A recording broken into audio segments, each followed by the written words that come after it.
Hi, it's HardReset, and today I'm gonna show you how to fix phone heating while charging on Honor 400 Pro.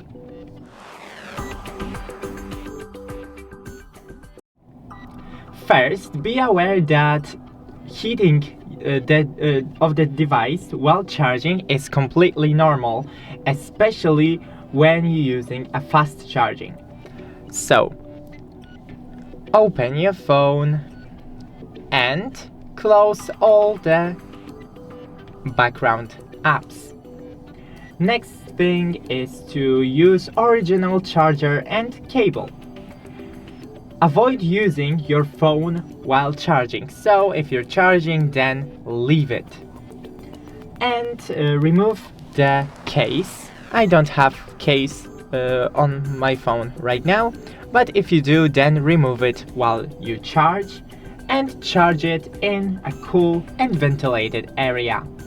That's it, don't forget to leave a like and see you in the next one.